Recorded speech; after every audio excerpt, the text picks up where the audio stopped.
بسم الله الرحمن الرحيم إن الحمد لله نحمده ونستعينه ونستغفره ونعوذ بالله من شرور أنفسنا ومن سيئات أعمالنا من يهده الله فلا مضل له ومن يضلل فلا هادي له وأشهد أن لا إله إلا الله وحده لا شريك له وأشهد أن محمدا عبده ورسوله صلی اللہ علیہ وعلى آلہ واصحابہ ومن تبعهم بإحسان وسلم تسلیما. القول المفید علی کتاب التوحید، جو کہ شیخ الاسلام محمد بن عبد الوہاب رحمہ اللہ کی مشہور کتاب التوحید، جو توحید کے موضوع پر بڑی ہی جامع اور بہترین تصنیف ہے،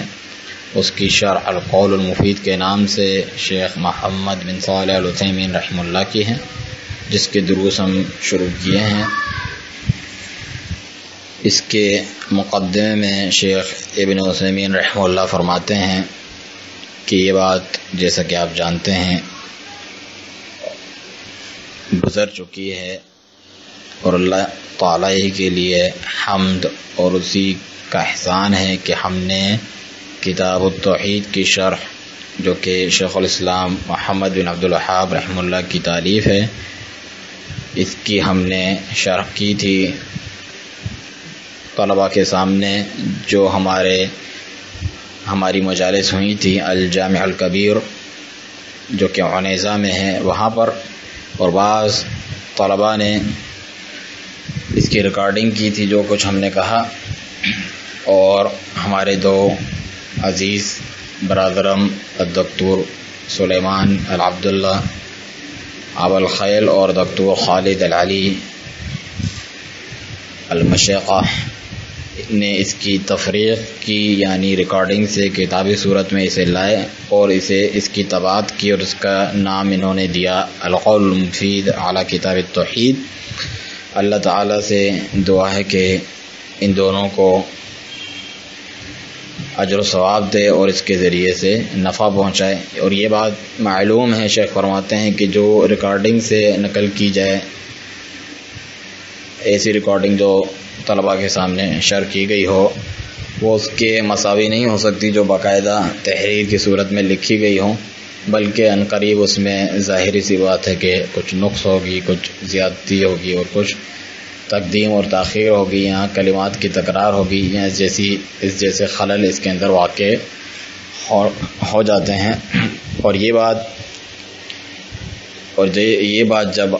اس کی پہلی طباعت ہوئی، ہم پر ظاہر ہوئی، تو ہم نے اس میں سے یہ چیزیں اس کے اندر پائیں، چنانچہ اسے مزید جو ہے عمل سے گزارا گیا، اس کی صفائی کے، اس کے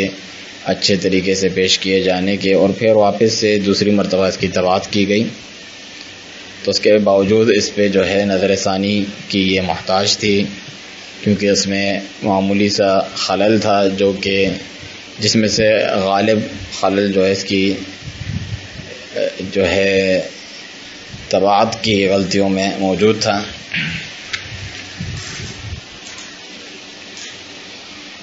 تو یہاں ابھی آپ کے سامنے اس کی تیسری طباعت ہے، اور میں نے یہ مناسب سمجھا کہ اس کتاب میں سے جتنے بھی حواشی ہیں نکال دیے جائیں، سوائے آیات اور حدیث کے حوالوں کے. اللہ سبحانہ تعالیٰ سے دعا ہے کہ اس عمل کو خالصتاً لوجہ اللہ بنا دے، اس کی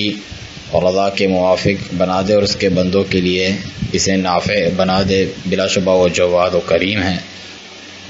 تو ابھی ہم شروع کرتے ہیں، اصل مقصود پر پہنچتے ہیں اس کی شرح کرتے ہوئے، اللہ تعالیٰ سے مدد طلب کرتے ہوئے.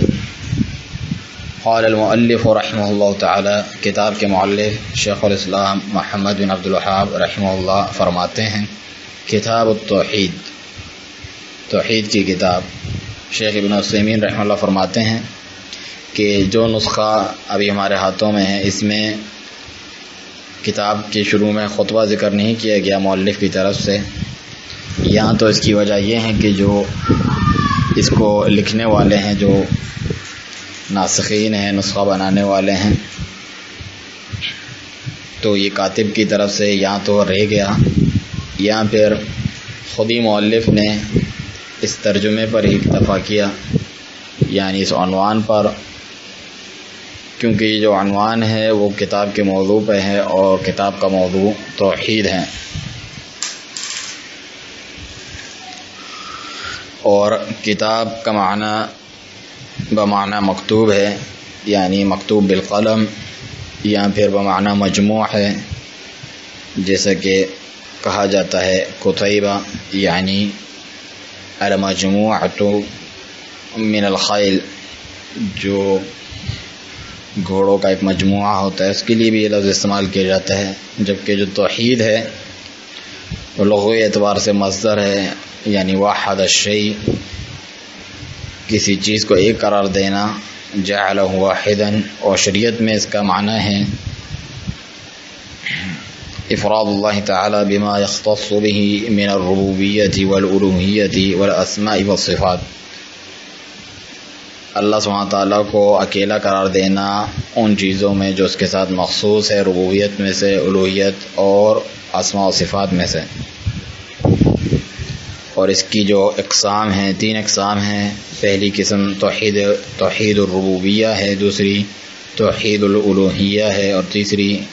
توحید الاسماء والصفات ہے، اور یہ تینوں اقسام اللہ تعالیٰ کے اس فرمان میں جمع ہیں سورۃ مریم میں، رب السماوات والارض وما بینہما فاعبدہ واصطبر لعبادتہ هل تعلم له سمیہ، رب ہے آسمانوں کا اور زمین کا اور جو کچھ ان کے درمیان ہے، اسی کی عبادت کرو اور اس کی عبادت پر جم جاؤ، کیا تم اس کا ہم نام بھی کوئی پاتے ہو؟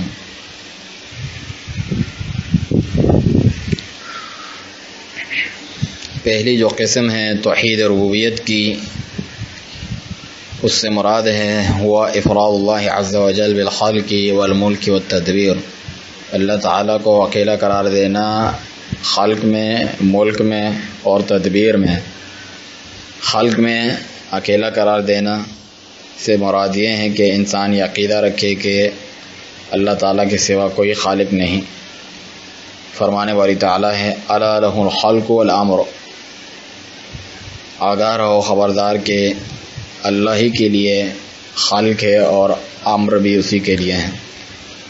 یہ جو جملہ ہے یہ حصر کا فائدہ دیتا ہے، کیونکہ اس میں خبر کی تقدیم کی گئی ہے، اور یہ قاعدہ موجود ہے کہ اس چیز کی تقدیم کرنا جس کا حق تاخیر کا ہے حصر کا فائدہ دیتا ہے۔ اللہ تعالیٰ کا فرمان هل من خالق غیر اللہ یرزقکم من السماء والارض، سورۃ فاطر میں، کیا اللہ کے علاوہ کوئی خالق ہے جو تمہیں آسمان اور زمین سے رزق عطا فرماتا ہے؟ تو یہ آیت بھی اختصاص کا فائدہ دیتی ہے کہ اللہ تعالیٰ کے ساتھ خلق کے اختصاص کا، یعنی پیدا کرنا اللہ تعالیٰ کے ساتھ مخصوص ہے، کیونکہ یہاں پر جو استفہام ہے وہ بطور تحدی، بطور چیلنج بیان ہوا ہے کہ کیا ہے کوئی اللہ تعالیٰ کے ساتھ خالق جو رزق دیتا ہو آسمان و زمین سے۔ البتہ شیخ ابن عثیمین فرماتے ہیں کہ غیر اللہ کے لیے جو خلق کا، تخلیق کرنے کا اس بات کیا گیا ہے، اس سے کیا مراد ہے؟ جیسا کہ اللہ تعالیٰ کا فرمان ہے فَتَبَارَكَ اللَّهُ أَحْسَنُ الْخَالِقِينَ، سورۃ المؤمنون میں، کہ بس بابرکت ہے وہ اللہ سبحانہ تعالیٰ جو تمام پیدا کرنے والوں میں سے بہترین پیدا کرنے والا خالق ہے، یعنی اور بھی ہیں، بظاہر اس جملے سے معلوم چلتا ہے۔ اسی طرح آپ صلی اللہ علیہ وسلم کا فرمانا مصوروں کے تعلق سے، جو مصوری کرتے ہیں، کہ انہیں کہا جائے گا قیامت کے دن احیوا ما خلقتم، جو تم نے تخلیق کی اس میں جان بھرو، اسے زندہ کر کے دکھاؤ، جیسا کہ صحیح بخاری اور مسلم کی روایت ہے۔ تو اس کا جواب یہ ہے کہ یہ جو تخلیق ہے وہ حقیقی نہیں ہے، ایسا نہیں کہ کوئی عدم تھی چیز، معدوم تھی، اس کے بعد اس کو ایجاد کیا گیا، بلکہ وہ تو ایک چیز کو دوسری چیز میں تحویل کرنا ہے، تبدیل کرنا ہے، ایک حال سے دوسرے حال میں اس چیز کو لانا ہے، اور ساتھ ہی ساتھ یہ کامل اور شامل بھی نہیں ہے جس طرح اللہ تعالیٰ کی تخلیق ہے، بلکہ یہ محصور ہے صرف اس حد تک جہاں تک انسان کو قدرت حاصل ہے، اور یہ محدود ہے ایک تنگ دائرے تک، تو یہ ہمارے اس قول کے منافی نہیں ہے کہ افراد اللہ بالخلق، پیدا کرنے میں اللہ تعالیٰ کو اکیلا جاننا، تخلیق میں اللہ سبحانہ وتعالیٰ کو اکیلا جاننا۔ اسی طرح اللہ تعالیٰ کو ملک میں اکیلا جاننا سے کیا مراد ہے؟ یہ ہے کہ ہم عقیدہ رکھیں کہ مخلوق کا کوئی مالک نہیں سوائے ان کے خالق کے، جیسا کہ اللہ تعالیٰ کا فرمان ہے وَلِلَّهِ مُلْكُ السَّمَاوَاتِ وَالْأَرْضِ سورۃ آل عمران میں، اور اللہ تعالیٰ ہی کے لیے بادشاہت ہے، ملک ہے آسمانوں کی اور زمین کی۔ اسی طرح فرمایا قُلْ مَن بِيَدِهِ مَلَكُوتُ كُلِّ شَيْءٍ سورۃ المؤمنون میں، آپ کہیے کہ کس کے ہاتھ میں ہے بادشاہت ہر چیز کی۔ البتہ غیر اللہ کے لیے جو ملکیت کو ثابت کیا گیا ہے، جیسا کہ اللہ تعالیٰ کا فرمان ہے سورۃ المؤمنون میں إِلَّا عَلَىٰ أَزْوَاجِهِمْ أَوْ مَا مَلَكَتْ أَيْمَانُهُمْ فَإِنَّهُمْ غَيْرُ مَلُومِينَ، سوائے اپنی بیویوں پر، یعنی مومنین اپنی شرمگاہ کی حفاظت کرتے ہیں مگر سوائے اپنی بیویوں پر، یا او ما ملکت ایمانہم، جس کے وہ مالک ہیں، جس کے ان کے دائیں ہاتھ مالک ہیں، تو پھر اس صورت میں ان پر کوئی ملامت نہیں، تو یہاں ملکیت کو ثابت کیا ہے۔ اسی طرح اللہ تعالیٰ کا فرمان او ما ملکتم مفاتحہ سورۃ النور میں، یا وہ جن کی چابیوں کے تم مالک ہو۔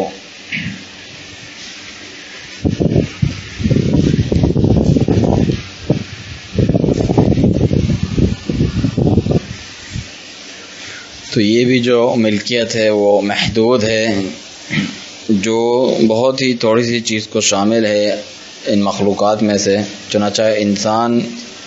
صرف جو اس کے زیر دست ہیں، ماتحت کا مالک ہے،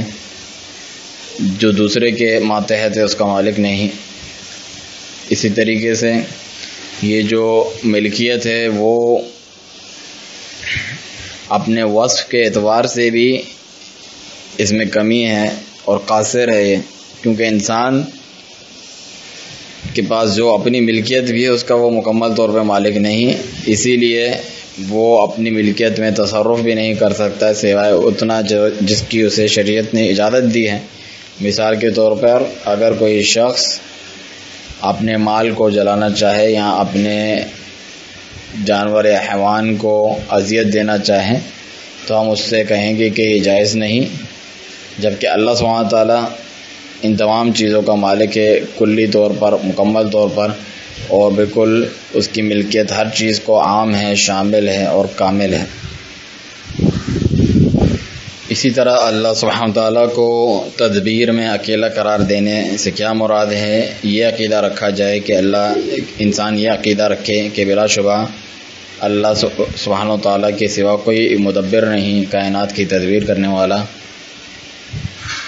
فرمان ربانی ہیں قُلْ مَن يَرْزُقُكُم مِّنَ السَّمَاءِ وَالْأَرْضِ، آپ کہیے کہ کون تمہیں رزق دیتا ہے آسمان سے اور زمین سے، أَمَّن يَمْلِكُ السَّمْعَ وَالْأَبْصَارَ، اور کون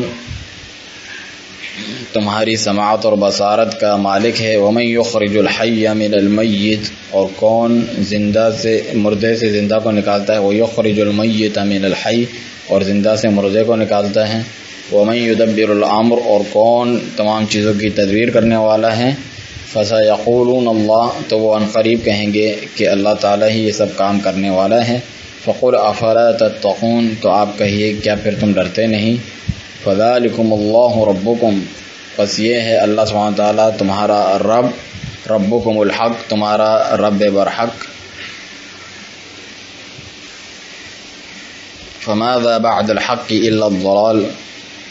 اور حق کے بعد سوائے گمراہی کے اور کیا ہے؟ فَأَنَّا تُصْرَفُونَ، تو پھر تم کہاں پھرے جاتے ہو؟ یہ سورۃ یونس کی آیات ہیں۔ جبکہ جو انسان کی تدبیر ہے وہ محصور ہے صرف اس چیز تک محدود ہے جو اس کے ماتحت ہے، اور ساتھ میں محصور ہے اس حد تک جس حد تک شریعت نے اس کو اجازت دی ہے۔ توحید کی جو یہ قسم ہے توحید ربوبیت، اس بارے میں مشرکین نے کوئی مخالفت اور تعارض نہیں کیا، ان مشرکین نے جن کی جانب رسول اللہ صلی اللہ علیہ وسلم کو بھیجا گیا، بلکہ وہ اس کا اقرار کرتے تھے۔ اللہ تعالیٰ کا فرمان ہے سورۃ الزخرف میں، وَلَئِن سَأَلْتَهُم مَّنْ خَلَقَ السَّمَاوَاتِ وَالْأَرْضَ لَيَقُولُنَّ خَلَقَهُنَّ الْعَزِيزُ الْعَلِيمُ۔ اگر آپ ان سے پوچھیں کہ آسمانوں اور زمین کو کس نے پیدا کیا، تو وہ ضرور بالضرور کہیں گے کہ انہیں پیدا کیا العزیز العلیم، اللہ سبحانہ تعالیٰ نے، جو غالب ہے، ہر چیز کا علم رکھنے والا ہے۔ تو وہ اس بات کا اقرار کرتے تھے کہ بلا شبہ اللہ تعالیٰ ہی تمام امور کی تدبیر کرنے والا ہے، اسی کے ہاتھوں میں آسمان اور زمین کی بادشاہت ہیں۔ بنی آدم میں سے جن کو بھی جانا جاتا ہے، ان میں سے کسی نے بھی اس کا انکار نہیں کیا، کسی نے یہ نہیں کہا، مخلوقات میں سے کسی نے یہ نہیں کہا کہ اس عالم کے دو خالق ہیں جو بالکل برابر ہیں۔ کسی نے بھی توحید ربوبیت کا انکار نہیں کیا، تعطیل کے طور پہ یعنی بالکل انکار کر دینا، یا شریک بنانے کے طور پہ یعنی کوئی رب نہیں اس طور پہ بھی انکار نہیں کیا، یا رب ہونے میں بھی اللہ تعالیٰ کے ساتھ شریک ہیں، دو رب ہیں، ایک سے زیادہ رب ہیں، اس طرح مخلوق میں سے کسی نے نہیں کیا، سوائے جو کچھ ہوا تھا فرعون کے ساتھ کہ اس نے بھی جو انکار کیا تھا وہ سبیل التعطیل کیا تھا، یعنی رب کا انکار کر دیا تھا، رب ہی موجود نہیں ہے، صرف جو ہے یہ تکبر کے طور پہ کیا تھا، کیونکہ اس نے اللہ سبحانہ تعالیٰ کی ربوبیت کو ہی معطل کر دیا کہ اللہ رب نہیں، اور اس کے وجود کا انکار کر دیا، جیسا کہ اللہ تعالیٰ نے اس کے تعلق سے فرمایا فقال انا ربکم الاعلی سورۃ النازعات میں، کہ فرعون نے کہا کہ میں تمہارا سب سے بڑا رب ہوں، یا پھر سورۃ القصص میں کہا ما علمت لکم من الہ غیری، میں تو اپنے علاوہ تمہارا کوئی الہ نہیں جانتا، میں ہی تمہارا الہ ہوں۔ تو یہ صرف تکبر تھا اس کی طرف سے، حالانکہ وہ جانتا تھا کہ رب اس کے سوا کوئی اور ہے، جیسا کہ اللہ تعالیٰ نے ہی ان کے تعلق سے فرمایا سورۃ النمل میں وَجَحَدُوا بِهَا وَاسْتَيْقَنَتْهَا أَنفُسُهُمْ ظُلْمًا وَعُلُوًّا، اور انہوں نے فرعون اور آل فرعون نے اس کا انکار کیا، حالانکہ ان کے دل اسے جان مان چکے تھے، محض ظلم کرتے ہوئے اور تکبر کرتے ہوئے۔ اور اللہ تعالیٰ نے سیدنا موسیٰ علیہ السلام کی بات حکایتاً ذکر کی، جو وہ فرعون سے مناظرہ کر رہے تھے، کہ فرعون کو موسیٰ علیہ السلام نے کہا لقد علمت ما انزل هؤلاء الا رب السماوات والارض سورۃ الاسراء میں، کہ یقیناً بے شک تو یہ جان چکا ہے اچھی طرح سے کہ یہ نشانیاں نازل نہیں کی مگر آسمانوں اور زمین کے رب نے۔ چنانچہ وہ اپنے نفس میں اس بات کا اقرار کرتا تھا کہ رب اللہ تعالیٰ ہے۔ اسی طرح توحید ربوبیت کا انکار بطور شرک کے مجوسیوں نے کیا، اس طور پہ کہ وہ کہتے ہیں کہ اس عالم کے، اس جہاں کے دو خالق ہیں، ایک اندھیرا ہے اور ایک نور ہے۔ اس کے باوجود وہ ان دونوں خالقوں کو برابر قرار نہیں دیتے، کہتے ہیں کہ جو نور ہے، جو روشنی ہے، وہ اندھیرے سے بہتر ہے، کیونکہ وہ خیر کو تخلیق کرتی ہیں، اور اندھیرا جو ہے وہ شر کو تخلیق کرتا ہے، اور جو خیر کو تخلیق کرے وہ شر کو تخلیق کرنے والے سے بہتر ہوتا ہے۔ اسی طرح وہ یہ بھی کہتے ہیں کہ جو اندھیرا ہے وہ ایک عدم چیز ہے، معدوم چیز ہے، یعنی روشن نہیں ہوتی، تو وہ نہیں ہے۔ اسی طرح جو نور ہے اس کے برعکس وہ وجود ہے، روشن ہوتا ہے، ایک چیز موجود ہے، تو یہ اپنی ذات میں زیادہ اکمل ہے۔ اسی طرح ایک تیسرا فرق بھی وہ ذکر کرتے ہیں، اور وہ یہ ہیں کہ جو نور ہے ان کی فلاسفہ کی اصطلاح میں وہ قدیم ہے، جبکہ جو اندھیرا ہے اس کے بارے میں ان کا اختلاف ہے، کیا یہ قدیم ہے یا یہ محدث ہے، بعد میں پیدا ہوا ہے، دو قول ہیں ان کے اس بارے میں۔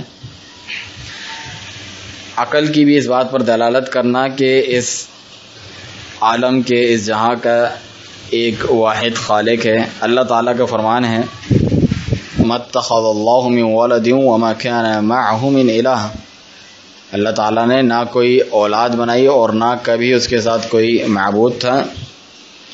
اگر ہوتا تھا اِذًا لَذَهَبَ كُلُّ إِلَٰهٍ بِمَا خَلَقَ وَلَعَلَا بَعْضُهُمْ عَلَى بَعْضٍ، اگر ایسا اور معبودات بھی ہوتے اللہ تعالیٰ کے ساتھ، تو ہر معبود الہ جو ہے جو کچھ اس نے پیدا کیا اپنی مخلوق کو لے کر، جو ہے ایک دوسرے پر چڑھائی کرنے لگتے ہیں، اس کو اپنی مخلوق کو لے کر چل دیتا اور یقیناً ان میں سے بعض پر چڑھائی کرنے لگتے ہیں۔ چنانچہ اگر ہم اس جہاں کے لیے دو خالق تسلیم کریں گے تو ہر خالق یہ چاہے گا کہ وہ اپنی مخلوق کے ساتھ منفرد ہو جائے اور مستقل الگ اور علیحدہ ہو جائے، جس طرح سے بادشاہوں کی عادت ہوتی ہے، کیونکہ کوئی بھی اس سے راضی نہیں ہوتا کہ اس کے ساتھ کوئی دوسرا شراکت کرے، اور اگر وہ اکیلا ہو جاتا دوسرے کو چھوڑ کے منفرد، تو پھر ایک دوسری چیز بھی لازم ہوتی، وہ یہ کہ حکومت بھی اسی کی ہو، ملک بھی اسی کا ہو جس میں اس کے ساتھ کوئی شریک نہ ہو۔ تو اس صورت میں بھی اگر وہ بادشاہ و سلطان یہ چاہتا تو اس کا نتیجہ یہ ہوتا، یہاں تو دونوں ہی عاجز ہوتے ہیں اس چیز سے کہ اس کی حکومت ہو، یا پھر ان میں سے ایک دوسرے پر غالب آ جاتا، تو جو غالب آتا اس کی ربوبیت ثابت ہو جاتی، اور جو ان میں سے عاجز آ جاتا دوسرے سے تو اس کی ربوبیت زائل ہو جاتی، اور اگر دونوں ہی عاجز آ جاتے ایک دوسرے سے تو پھر ان کی ربوبیتیں ہی زائل ہو جاتی، کیونکہ جو عاجز ہوتا ہے کسی چیز سے اس کے لیے لائق اور زیبا نہیں کہ وہ رب کہلائے۔ توحید کی دوسری قسم توحید الوہیہ ہے، توحید الوہیت، جسے توحید عبادت بھی کہا جاتا ہے، توحید العبادہ، دو اعتبار سے، ایک اس اعتبار سے کہ اس کی اضافت اللہ تعالیٰ کی طرف ہے تو پھر اسے توحید الوہیت کہا جاتا ہے، اور دوسرا اس اعتبار سے کہ اس کی اضافت جو ہے مخلوق کی طرف ہے، جس کی وجہ سے اسے توحید عبادت کہا جاتا ہے کہ مخلوق اللہ کی عبادت کرتی ہیں، اور یہ ہے کہ وہ افراد اللہ عز و جل بالعبادہ، عبادت میں اللہ تعالیٰ کو اکیلا اور تنہا جاننا، کیونکہ عبادت کا اکیلا مستحق اللہ تعالیٰ ہے۔ اللہ تعالیٰ کا فرمان ہے سورۃ اللقمان میں، ذَلِكَ بِأَنَّ اللَّهَ هُوَ الْحَقُّ، یہ اس لیے کہ بلا شبہ اللہ تعالیٰ ہی حق ہے، معبود برحق ہے، وَأَنَّ مَا يَدْعُونَ مِن دُونِهِ الْبَاطِلُ، اور بلا شبہ اس کے علاوہ جسے یہ پکارتے ہیں وہ باطل ہے۔ چنانچہ جو عبادت ہے اس کا اطلاق دو چیزوں پر ہوتا ہے، پہلی چیز تعبد یعنی تذلل اختیار کرنا، اللہ تعالیٰ کے آگے ذلت اور انکساری اختیار کرنا، اس طور پہ کہ جن چیزوں کا اس نے حکم دیا اس کے اوامر کو بجا لایا جائے، اور جن چیزوں سے منع کیا ان سے اجتناب کیا جائے محبت اور تعظیم کے ساتھ۔ اور دوسرا جو اطلاق ہوتا ہے عبادت کا، المتعبد بھی، جس چیز کے ذریعے سے اللہ کی عبادت کی جاتی ہے اس پر بھی ہوتا ہے، اور اسی سے متعلق شیخ الاسلام امام ابن تیمیہ رحمہ اللہ کی مشہور تعریف ہے عبادت کے تعلق سے کہ اسم جامع لکل ما یحبہ اللہ یرضاہ من الاقوال والاعمال الظاہرہ والباطنہ، یعنی عبادت نام ہے، ایسا جامع اسم ہے ہر اس چیز کے لیے جو اللہ سبحانہ تعالیٰ جس سے محبت کرتا ہے اور اس سے راضی ہوتا ہے، خواہ وہ اقوال ہوں یا اعمال ہوں، ظاہری ہوں یا باطنی ہوں۔ اس کی مثال الصلاۃ، نماز ہے، چنانچہ اس کی ادائیگی، نماز کی ادائیگی عبادت ہے جو کہ تعبد کہلائے گا، اور جو خود نفس الصلاۃ ہے، جو خود نماز ہے، وہ بھی عبادت ہے، اور یہ المتعبد بھی وہ چیز ہے جس کے ذریعے سے عبادت بجا لائی جاتی ہے۔ چنانچہ اللہ سبحانہ تعالیٰ کو اس توحید میں اکیلا قرار دینا کہ ساری کی ساری بندگی اس اکیلے کے لیے ہو، ذلت اور انکساری اس کے آگے اختیار کی جائے صرف محبت اور تعظیم کے ساتھ، اور اس کی عبادت اس کی بتائی گئی شریعت کے مطابق کی جائے۔ اللہ تعالیٰ کا فرمان ہے سورۃ الاسراء میں، لا تجعل مع اللہ الہا آخر فتقعد مذموما مخذولا، اللہ تعالیٰ کے ساتھ دوسرے الہ معبود مقرر نہ کرنا ورنہ تم مذمت زدہ اور شکست خوردہ بیٹھ جاؤ گے۔ اللہ تعالیٰ کا یہ بھی فرمان ہے سورۃ الفاتحہ میں، الحمدللہ رب العالمین، تمام تعریفیں اللہ تعالیٰ کے لیے ہیں جو تمام جہانوں کا رب ہے۔ تو یہاں پر اللہ سبحانہ تعالیٰ نے اپنی یہ صفت بیان کی کہ وہ تمام جہانوں کا رب ہے، اور اسے بطور علت اور جو ہے بطور وجہ بتایا، دلیل بتایا اپنی الوہیت کو ثابت کرنے کے لیے۔ وہ الہ ہے، معبود حقیقی ہے، کیونکہ وہ رب العالمین ہے۔ اللہ تعالیٰ کا یہ بھی فرمان ہے سورۃ البقرہ میں، یا ایھا الناس اعبدوا ربکم الذی خلقکم والذین من قبلکم، اے لوگو عبادت کرو اپنے اس رب کی جس نے تمہیں بھی پیدا کیا اور تم سے پہلے لوگوں کو بھی پیدا کیا۔ تو یہاں پر پیدا کرنے میں جو انفرادیت ہے اللہ تعالیٰ کی اور اکیلا ہونا ہے، جو منفرد ہے پیدا کرنے میں، وہی مستحق ہے عبادت کا۔ چنانچہ یہ بہت بڑی بیوقوفی ہے کہ انسان اپنی جیسی مخلوق کو جو حادث ہے، بعد میں پیدا کی گئی ہے اور جسے فنا بھی ہونا ہے، اسے الہ اور معبود بنا دے جس کی وہ عبادت کریں، حالانکہ در حقیقت وہ کبھی بھی آپ کو کوئی نفع نہیں پہنچا سکتی، نہ کسی چیز کے پیدا کرنے میں، نہ آپ کی جو ہے کسی چیز کی امداد کرنے میں وہ آپ کی مدد کر سکتی ہے۔ تو یہ بہت بڑی بیوقوفی ہے کہ انسان کسی قبر مزار کے پاس جائے،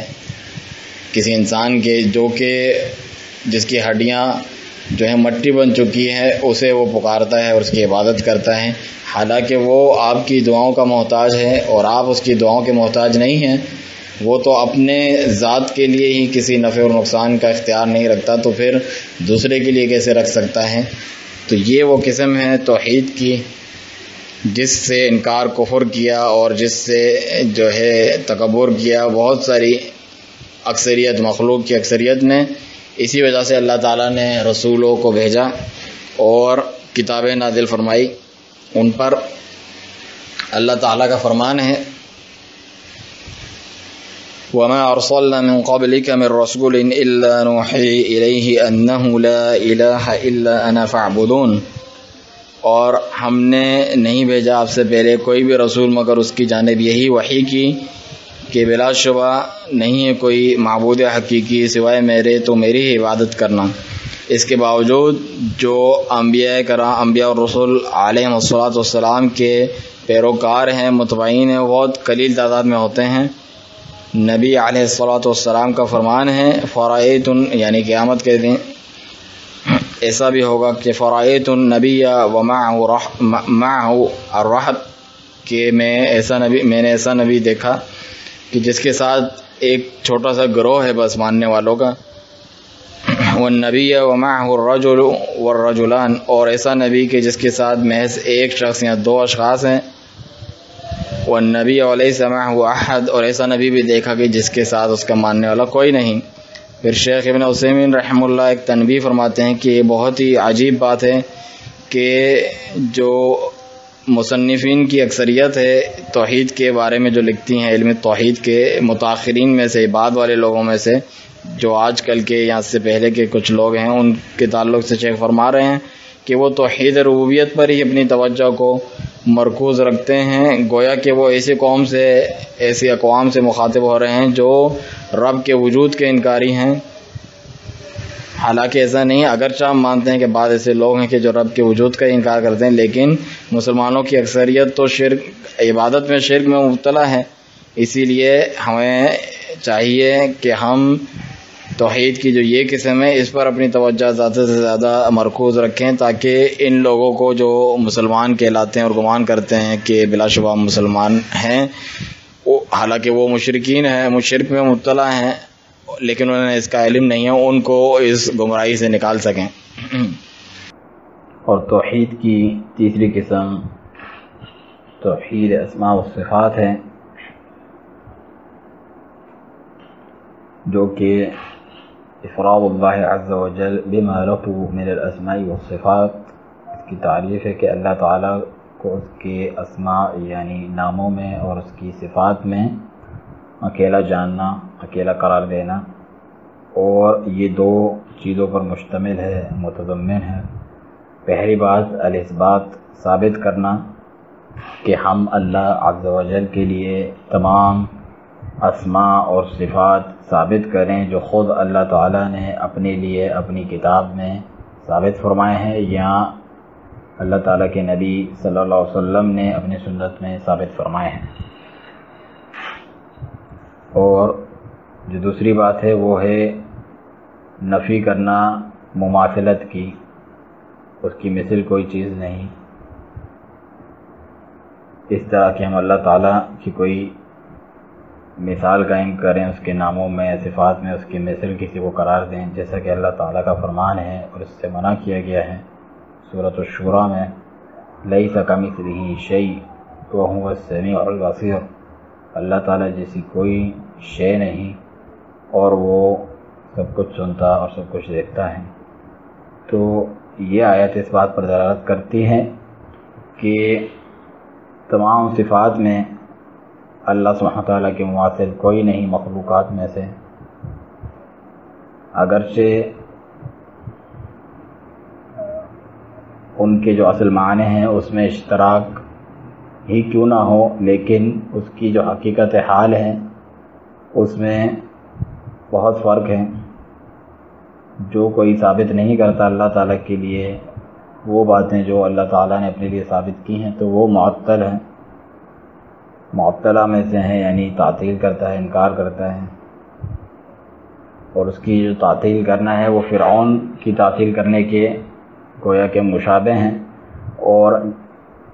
دوسری طرف جس نے اللہ تعالیٰ کی صفات کو ثابت تو کیا لیکن تشبیہ کے ساتھ مخلوق سے تشبیہ دی تو وہ مشرکین کے مشابہ ہو گیا جو اللہ تعالیٰ کے ساتھ غیروں کی عبادت کرتے ہیں۔ اور جس نے ثابت کیا اللہ تعالیٰ کے لیے جو اللہ تعالیٰ نے اپنے لیے ثابت کیا ہے بغیر کسی مماثلت کے تو وہ موحدین میں سے ہیں۔ توحید کی جو یہ قسم ہے اس بارے میں امت اسلامیہ میں سے لوگ گمراہ ہوئے اور مختلف بہت سے فرقوں میں بٹ گئے۔ بعض نے تعطیل کا مسلک اپنایا، یعنی معطل قرار دے دیا اللہ تعالیٰ کی صفات کو، ان کی نفی کر دی اپنے اس گمان کے ذریعے کہ گویا کہ ہم اللہ تعالیٰ کو منزہ اور پاک قرار دے رہے ہیں، حالانکہ وہ گمراہ ہوئے، کیونکہ حقیقتاً جو پاک قرار دینا یا منزہ قرار دینا ہے وہ اس طریقے سے ہیں کہ اللہ تعالیٰ سے جو نقص اور عیب کی صفات ہیں ان کی نفی کی جائے، اور جو اللہ تعالیٰ کا کلام ہے اس کو اس بات سے پاک قرار دیا جائے کہ اس میں گمراہی ہے یا اس میں پیچیدہ باتیں ہیں جو سمجھ میں نہیں آنے کیا انسانوں کو۔ یہ اللہ کے کلام کو ان چیزوں سے پاک قرار دینا ہے، نہ کہ اسے ثابت کرنا۔ اگر آپ یہ کہیں گے کہ بلا شبہ اللہ تعالیٰ کی نہ سماعت ہے، نہ بصارت ہے، نہ علم ہے، نہ قدرت ہے، تو ایسے شخص نے اللہ تعالیٰ کو منزہ اور پاک قرار نہیں دیا، بلکہ جو بدترین عیب ہو سکتے ہیں ان سے اللہ سبحانہ تعالیٰ کو وہ عیب لگائے۔ اور اللہ تعالیٰ کا جو کلام ہے، جو اللہ تعالیٰ کا کلام اللہ ہے، اس پر بھی یہ عیب لگایا کہ وہ بہت جو ہے نہ سمجھ میں آنے والا، پیچیدہ اور گمراہی پہ جو ہے مشتمل ہے، کیونکہ اللہ تعالیٰ نے تو بار بار دہرایا ہے مقرر طور پہ اپنے کلام میں، اور یہ ثابت کیا ہے کہ وہ سمیع بصیر ہے، عزیز حکیم ہے، غفور الرحیم ہے، صفات تو بار بار ذکر کی ہیں۔ جب اللہ تعالیٰ ایک چیز ثابت کریں اپنے کلام میں حالانکہ اس سے خالی ہوں، اس سے عاری ہوں، تو یہ غایت درجے کے جو ہے ایسی بات ہے جو کسی کے سمجھ میں نہیں آنے والی ہے اور گمراہی ہے، اور اللہ تعالیٰ کے کلام پر گویا کہ طعن کرنا ہے اور قدح کرنا ہے اس پر کہ اس میں ایسی باتیں موجود ہیں۔ دوسری طرف بعض لوگوں نے تمثیل کا مسلک اپنایا ہے اپنے اس گمان کے ساتھ کہ وہ اللہ تعالیٰ کی صفات گویا کہ ثابت کر رہے ہیں جو اللہ تعالیٰ نے اپنے نفس کے لیے ثابت کی ہے، اپنے آپ کے لیے، حالانکہ وہ بھی گمراہ ہوئے۔ اللہ تعالیٰ کی انہوں نے قدر ہی نہیں جانی جس طرح اس کی قدر کرنی چاہیے، کیونکہ انہوں نے تو اللہ تعالیٰ کو عیب اور نقص کے ساتھ جو ہے یہ عیب لگایا ہے، یہ موصوف کیا ہے، کیونکہ اللہ تعالیٰ جو ہر طور پر کامل ہے اس کو ایسی چیز سے تشبیہ دی، مماثلت دی جو ہر طور پہ ناقص ہے، یعنی مخلوق کے ساتھ۔ جب آپ کسی کامل چیز کو ناقص چیز کے ساتھ ان کو آپس میں تقابلہ کرتے ہیں، جوڑتے ہیں، فضیلت ہی کیوں نہ بیان کریں، گویا کہ آپ نے اس کامل چیز کی قدر گھٹا دی، گرا دی۔ جس طرح کہا جاتا ہے کہ الم تری ان السیف ينقص قدره اذا قیل ان السیف امضى من العصا، یعنی شعر ہے کہ کیا تم نہیں دیکھتے کہ جو تلوار ہے اس کی قدر و قیمت گھٹ جاتی ہے اگر یہ کہا جائے کہ یہ تلوار لاٹھی سے بھی زیادہ تیز ہے، اس طرح تقابلہ کیا جائے کم تر چیز۔ تو یعنی اس سے اگر تقابلہ کر کے اس سے افضلی قرار کیوں نہ دیا جائے، اس کی شان قدر و قیمت گھٹا دی جاتی ہے، تو پھر کیسے اس شخص کا حال ہوگا جو ایک کامل کو ناقص سے تمثیل دیں۔ یہ تو اللہ تعالیٰ کے حق میں، اللہ تعالیٰ کے بارے میں عظیم ترین گناہ اور جرم ہے جو شخص یہ کرتا ہے۔ اگرچہ جو معطلہ ہیں، جو بالکل ہی انکار کرتے ہیں، وہ جرم میں ان سے بڑھ کر ہیں جو ہم نے پہلے ذکر کیے، لیکن دونوں نے ہی اللہ تعالیٰ کی قدر نہ جانی جس طرح اس کی قدر جاننے کا حق ہے۔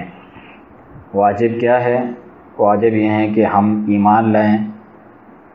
جو اللہ تعالیٰ نے اپنی صفات ذکر کی ہیں یا اپنے اسماء ذکر کیے ہیں اپنی کتاب میں یا اپنے رسول کریم صلی اللہ علیہ وسلم کی زبانی، بغیر کسی تحریف کے، بغیر کسی تعطیل کے اور بغیر کسی تکییف کے یعنی کیفیت بیان کیے اور بغیر کسی تمثیل کے۔ اسی طرح شیخ الاسلام امام ابن تیمیہ رحمہ اللہ وغیرہ اہل علم نے فرمایا ہے، تحریف کرنا نصوص میں اس طور پہ ہیں کہ یعنی تحریف کے جو ہم نے ذکر کیا ہے وہ نصوص میں ہوتی ہیں، جو کتاب و سنت کے نصوص ہیں اس میں تحریف کی جاتی ہے الفاظ کی، اور تعطیل جو ہے وہ عقیدے میں کی جاتی ہے معتقد میں، اور تکییف جو ہے وہ صفت میں کی جاتی ہے، تمثیل بھی صفت میں کی جاتی ہے، الا یہ کہ جو تمثیل ہے وہ تکییف سے بڑھ کر جو ہے خاص ہے، مخصوص ہے۔ ہر شخص جو تمثیل بیان کرتا ہے وہ تکییف بھی کرنے والا ہوتا ہے، لیکن اس کے برعکس نہیں ہوتا، یعنی ہر کیفیت بیان کرنے والا مماثلت کرنے والا نہیں ہوتا۔ تو واجب یہ ہے کہ ہم اپنے عقیدے کو ان چاروں چیزوں سے پاک رکھیں۔ تحریف سے ہماری مراد ہے تعویل کرنا، جسے یہ تحریف کرنے والے لوگ صفات کے تعلق سے نصوص ہیں اس میں روا رکھتے ہیں اور اپناتے ہیں، کیونکہ انہوں نے اپنا نام اہل تعویل رکھا ہوا ہے تاکہ اپنے اس برے مسلک کو تھوڑا پسندیدہ یا نرم کر کے خوبصورت بنا کے لوگوں کے سامنے پیش کریں، کیونکہ تحریف کا کلمہ اللہ کی کتابوں میں تحریف کرنا، اس سے تو جو لوگ ہیں جو نفس سے متنفر ہوتا ہے، دور بھاگتا ہے، لیکن انہوں نے اپنے قول کو ملمس سازی کرتے ہوئے اور مزین کرتے ہوئے خوبصورت بنا کر لوگوں کے سامنے اپنے اس باطل کو اہل تعویل کا نام دے دیا، تحریف کو، تاکہ وہ ان سے نہ بھاگیں، حالانکہ ان کی تعویل کی حقیقت جو ہے وہ تحریف ہی ہے،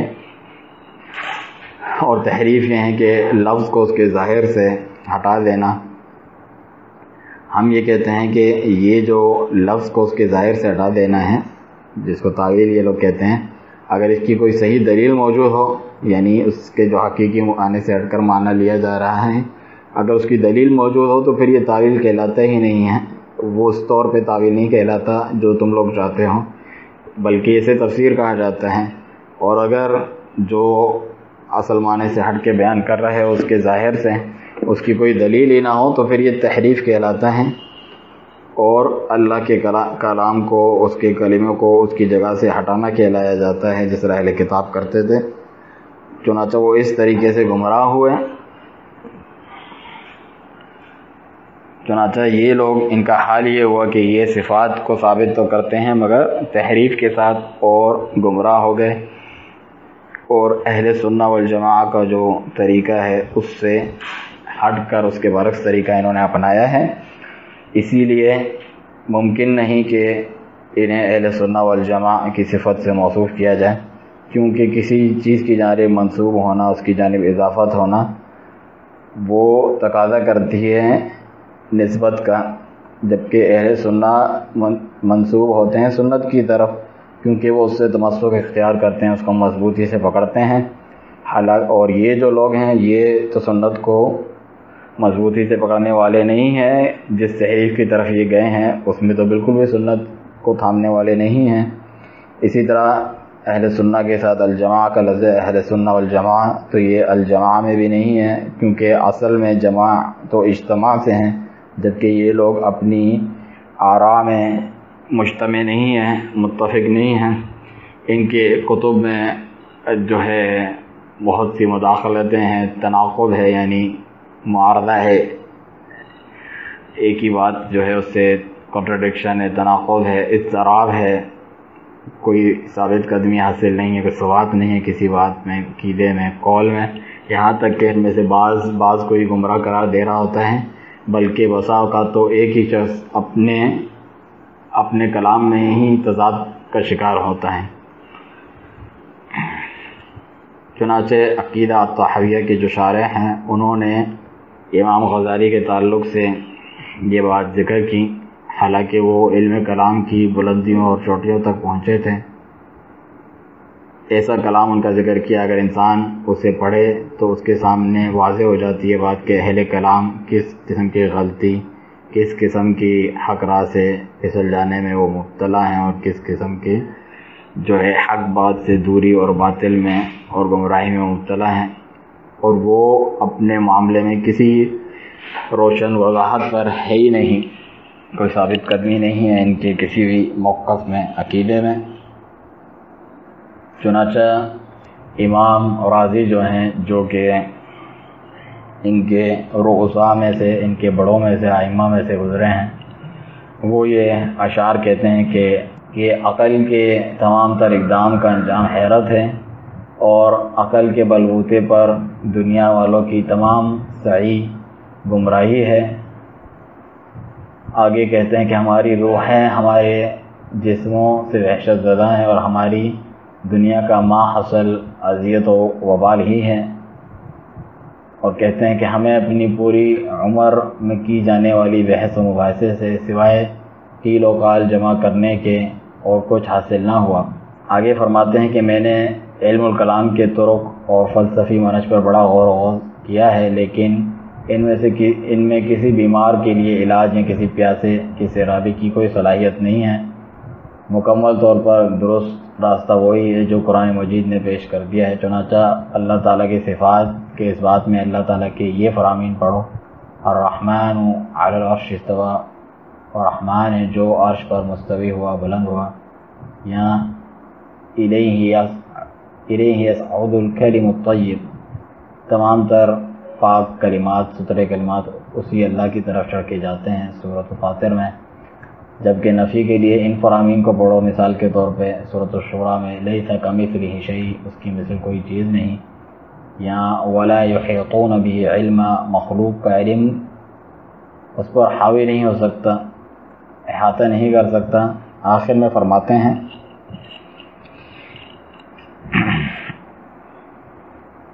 یعنی یہاں پر جو ہے مواصلت کی نفی کی گئی ہے، اور اس بات کی کہ علمی طور پر احاطہ اس کا نہیں کیا جا سکتا۔ تو آگے فرماتے ہیں کہ میری طرح کا تجربہ جو بھی شخص کرے گا تو وہ میری جس طریقے کی معرفت مجھے حاصل ہوئی ہے اسے بھی اس قسم کی معرفت حاصل ہو جائے گی، اور اسی نتیجے پر پہنچے گا۔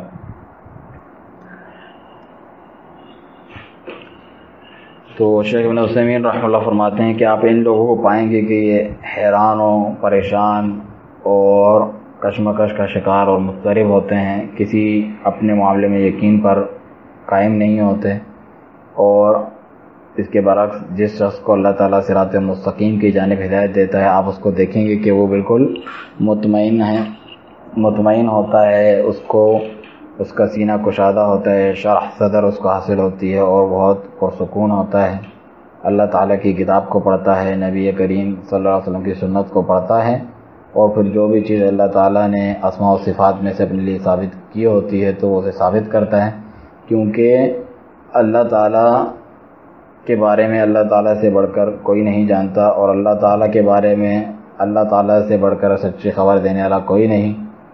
اور اللہ تعالیٰ کے بیان سے زیادہ صحیح ترین بیان اور کسی کا نہیں، جس طرح اللہ تعالیٰ کا فرمان ہے سورۃ النساء میں یرید اللہ لیبین لکم، اللہ تعالیٰ چاہتا ہے کہ تمہارے لیے وضاحت کر کے بیان فرمائے، یبین اللہ لکم ان تضلوا، سورۃ النساء میں فرمایا اللہ تعالیٰ تمہارے لیے کھول کھول کر وضاحت کے ساتھ بیان کرتا ہے کہ کہیں تم گمراہ نہ ہو جاؤ۔ اور فرمایا سورۃ النحل میں وَنَزَّلْنَا عَلَيْكَ الْكِتَابَ تِبْيَانًا لِكُلِّ شَيْءٍ، اور ہم نے کتاب آپ پر نازل کی جس میں ہر چیز کا واضح بیان ہے۔ اور فرمایا وَمَنْ أَصْدَقُ مِنَ اللَّهِ قِيلًا، سورۃ النساء میں، اور اللہ تعالیٰ سے بڑھ کر قول کا سچا کون؟ وَمَنْ أَصْدَقُ مِنَ اللَّهِ حَدِيثًا، سورۃ النساء میں، اور اللہ تعالیٰ سے بڑھ کر بات کا سچا کون؟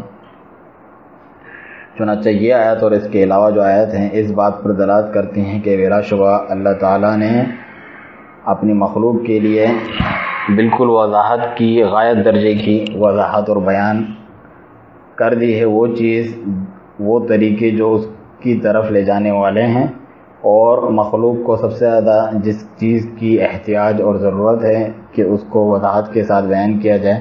وہ یہ ہے کہ اللہ تعالیٰ کے تعلق سے، اس کے اسماء و صفات کے تعلق سے بات ہو، یہاں تک تاکہ وہ اللہ تعالیٰ کی عبادت مکمل بصیرت کے ساتھ کریں، کیونکہ عبادت کرنا ایسی ذات کی جس کی صفات معلوم نہ ہو، یا پھر ایسی ذات کی جس کی صفت ہی نہ ہو، ایسی چیز ہے کہ جو کبھی بھی ممکن نہیں ہو سکتی۔ لازم ہے کہ آپ اپنے معبود کی صفات کو جانیں، جس کی وجہ سے آپ کو اس بات پر آمادہ کرتی ہے اور ابھارتی ہے کہ آپ اس کے آگے جو ہے گڑ گڑائیں اور اس سے التجا کریں اور اس سے لو لگائیں اور اس کی حق کے ساتھ عبادت کریں،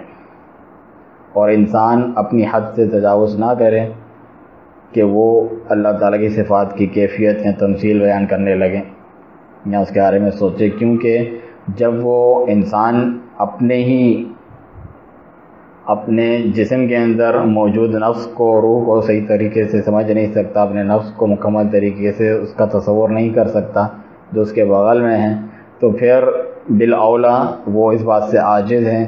کہ ایسے حقائق کا تصور کر سکے جو اللہ سبحانہ و تعالیٰ نے اپنے نفس کے لیے، اپنی ذات کے لیے بیان فرمائے ہیں۔ اسی لیے انسان پر واجب ہے کہ اپنے آپ کو، اپنے نفس کو روکے اس قسم کے سوال سے کہ لما، کیوں، وکیفہ، اور کیسے۔ اللہ تعالیٰ کے اسماء و صفات کے تعلق سے یہ سوال لما و کیفہ سوچنے سے، کرنے سے پرہیز کریں۔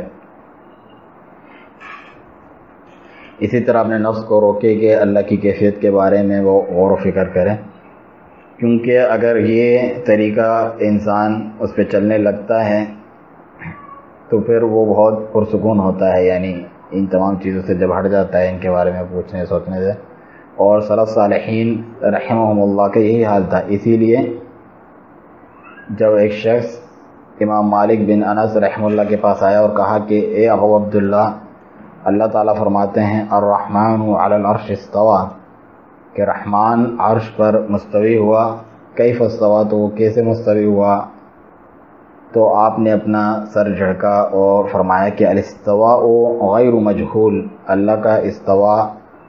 کی جو یہ صفت ہے بلندی پر ہونا، یہ غیر مجہول ہے، یعنی معلوم ہے۔ والکیف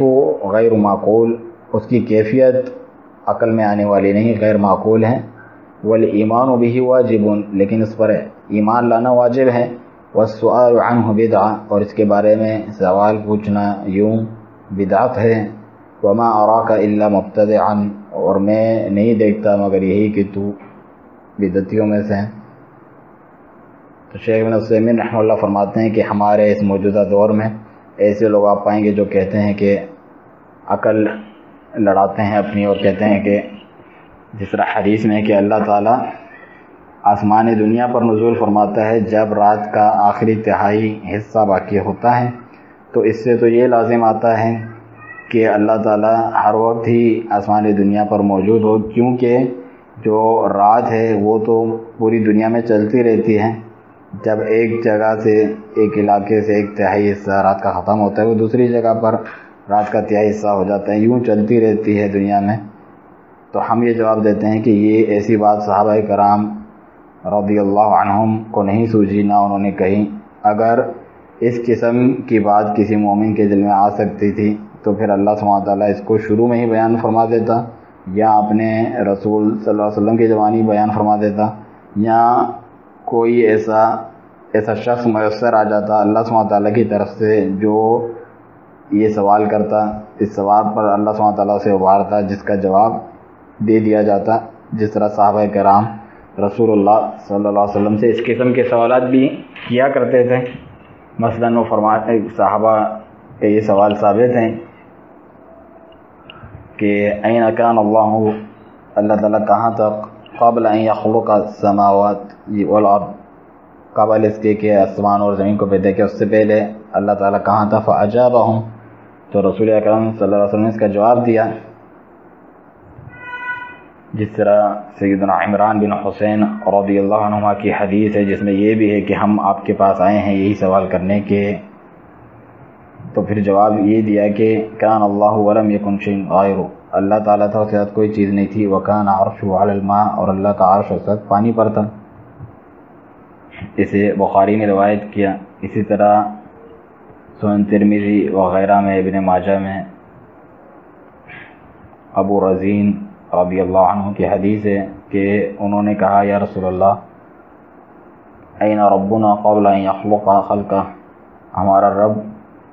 مخلوق پیدا کرنے سے پہلے کہاں تھا؟ قال کان فی عما، فرمایا کہ وہ عما میں تھا، جس کا ایک ترجمہ یہ ہے کہ اس کے ساتھ کوئی چیز نہیں تھی، اور ایک ترجمہ بدل کیا گیا ہے ما تحتہ ہوا وما فوقہ ہوا، نہ اوپر ہوا تھی اس کے نہ نیچے ہوا تھی، اور ایک ترجمہ یہ بھی کیا گیا ہے کہ اوپر ہوا تھی نیچے ہوا تھی۔ وخلق عرشہ علی الماء، اور اس نے اپنے عرش کو پانی پر پیدا فرمایا۔ تو یہ عظیم سوال اس بات پر دلالت کرتا ہے کہ